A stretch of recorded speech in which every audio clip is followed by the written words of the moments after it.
The chief health officer at the Southern Nevada Health District is stepping down. Dr. Joseph Iser announcing today that he will be retiring from the district in early January and will be using accrued vacation time between now and then.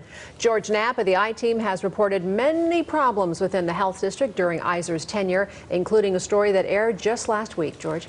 Yeah, you know, that story that aired a week ago tonight may not have been the only factor, but it could have been the last straw for the board which oversees the district. Dr. Joe Iser has been a polarizing figure during his 6 years as chief health officer. A statement issued today boasts of his many accomplishments, but the one not listed is what he did for morale by stepping down. We've been inundated with messages from district employees today who are glad to see him go. In our report last week, we told about Dr. Iser's alleged attempts to get rid of 2 employees who filed whistleblower complaints. One about the alleged manipulation of HIV cases, a second which alleged that Iser had ordered an employee to create 2 nonprofits for his personal benefit. The I-Team has documented that Iser is often simply not around. Instead, he travels regularly to his home in San Francisco and is often seen during the work week at the airport, but not in his office. Here are excerpts from employee interviews we did earlier.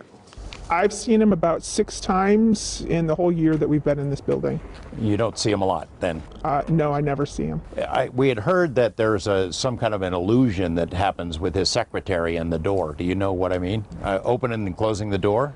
Yes, that she opens and closes the doors and turns the lights on and off to make it look like he was there.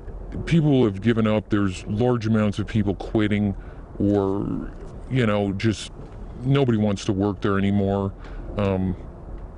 It's a miserable place to work. Dr. Iser earns about $325,000 per year in salary and benefits. Despite the many problems and morale, he was given a raise and a contract extension earlier this year and was paid more than $30,000 for unused personal leave. His last day will be January 3rd, but effectively it was today, because for the next 3 months, he'll be on paid vacation, which is sort of the way things have been anyway. Iser told employees he wants to spend more time with his family and do some traveling. He also said he recently had a car accident and needs to tend to his injuries, which is very similar to what he said when he left his previous job in Washoe County. He's also retired at least twice before from other positions. Brian? So, George, does him leaving now mean the end, potentially, of whistleblower complaints? No, not at all. That one complaint involves large amounts of federal health care dollars. The employees allege that numbers were falsely inflated of HIV cases, and you can be assured that someone's going to come asking about those federal funds. From what I was told, there are several other complaints pending as well as legal actions for all sorts of alleged personnel issues, harassment, cover-ups, and this is going to be messy for a long time after Dr. Iser's gone. Great reporting on him by you over many years now. Thanks. Thanks, George.